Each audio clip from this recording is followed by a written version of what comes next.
Your alarm goes off. You didn't fight it. You actually got 8 hours last night, maybe even 8.5. You went to bed on time, you didn't scroll for an hour beforehand, you did the thing you were supposed to do. You stretch, swing your legs over the bed, and for a second you just sit there, waiting for the version of you that's supposed to feel rested to show up. It doesn't.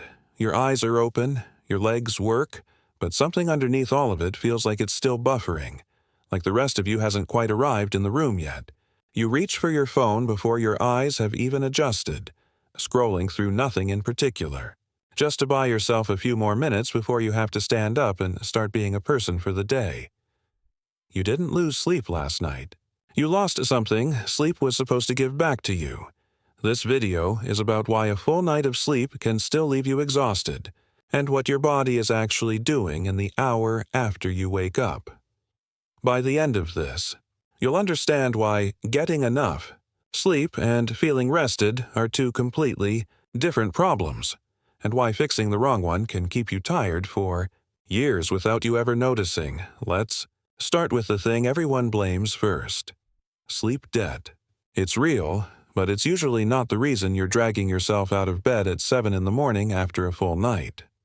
Dr. Matthew Walker, a sleep researcher at UC Berkeley, has pointed out that total sleep time is only one piece of the equation.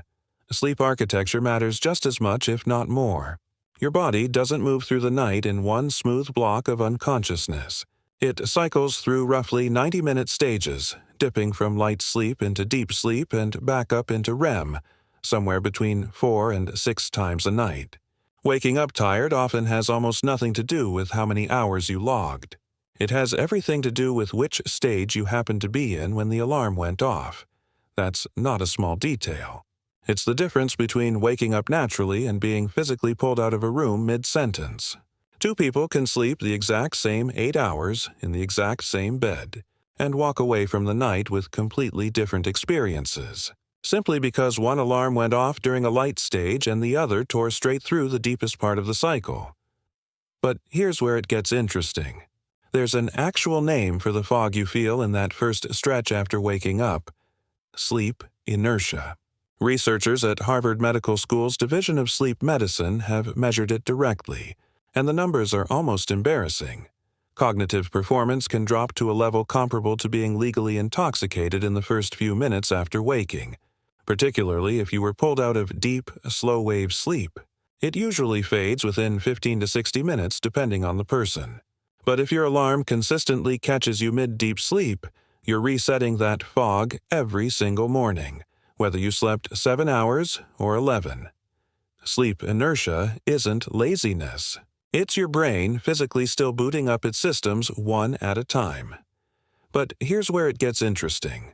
Sleep isn't just about being unconscious for a set number of hours. It's about what your body is doing while you're unconscious. And a lot of that work happens in ways that have nothing to do with rest as you'd normally picture it.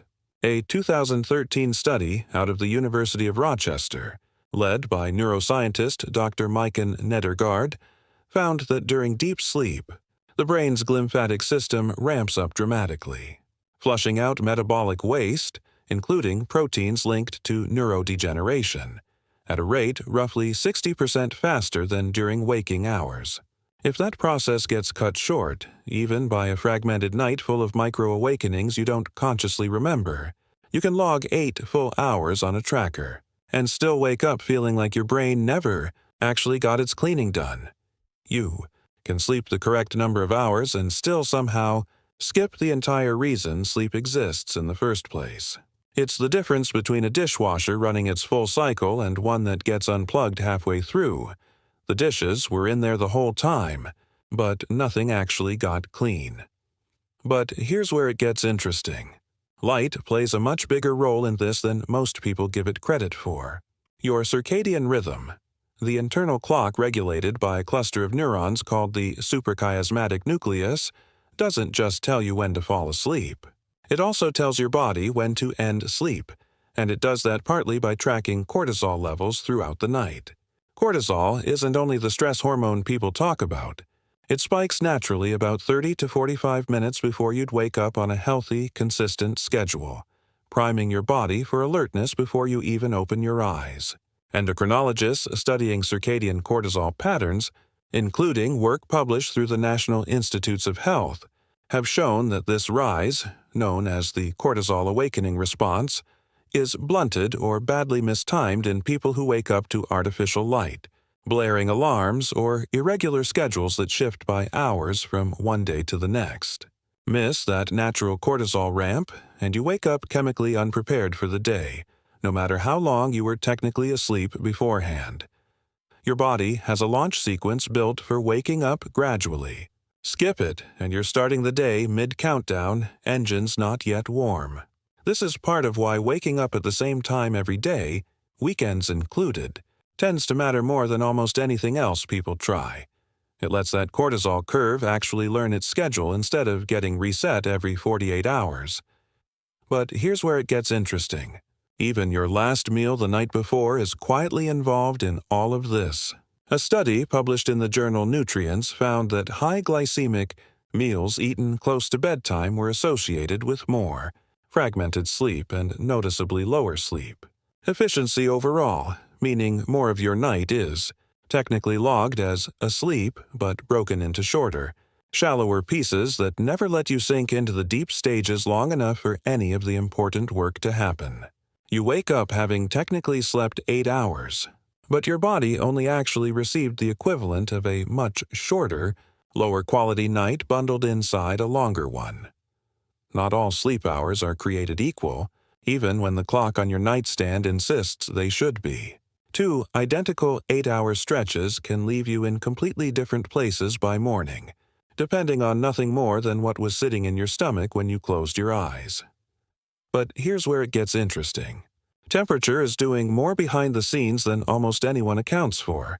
Your core body temperature naturally drops by 1 to 2 degrees as you fall asleep, and it needs to stay low through most of the night for deep sleep to happen at all. This is why sleep researchers at the National Sleep Foundation consistently point to a cool bedroom, somewhere around 65 degrees Fahrenheit, as one of the single biggest levers for sleep quality. A bedroom that's too warm doesn't necessarily wake you up outright, but it keeps nudging you out of deep sleep and back toward lighter stages, over and over in ways you never notice happening and never remember the next. Morning, you can feel like you slept through the night and still have spent half of it hovering just beneath the surface. But here's where it gets interesting. Even the number of times you wake up matters more than most people assume, and everyone wakes up more than they think. Sleep researchers using EEG monitoring have found that the average adult experiences somewhere between 10 and 30 brief arousals a night, most lasting only a few seconds, almost none of them remembered by morning. In a healthy sleeper, this barely registers. But stack enough of these, from noise, from a partner shifting in bed, from a phone buzzing on a nightstand, and you get a night that looks unbroken from the outside but was quietly chopped into fragments the entire time, none of them long enough to reach the deepest, most restorative stages. You don't have to remember waking up for it to have cost you something. Your brain keeps a receipt even when you never see the transaction happen. Here's the part that's harder to sit with. Chronic morning fatigue, especially the kind that doesn't improve no matter what you change about your bedtime routine, is one of the earlier markers researchers associate with conditions like sleep apnea, depression, and thyroid dysfunction, not because sleep itself is broken, but because something else entirely is quietly interfering with it underneath the surface. The Cleveland Clinic notes that persistent, unexplained morning fatigue lasting more than a few weeks is one of the more commonly overlooked symptoms patients dismiss as simply being a bad sleeper when it's actually a signal worth mentioning to a doctor rather than a lifestyle problem worth trying to optimize away on your own, which means the fix you're looking for might not be a better mattress, a better app, or a stricter bedtime at all. Sometimes it's just attention, pointed in the right direction for once, a conversation with a doctor instead of another purchase, a real test instead of another routine change, an actual answer instead of another workaround stacked on top of the last one. So you're still sitting on the edge of the bed, phone in hand, waiting for a version of yourself that hasn't shown up yet. Except now you know it's not laziness, and it was never really about the 8 hours on the tracker.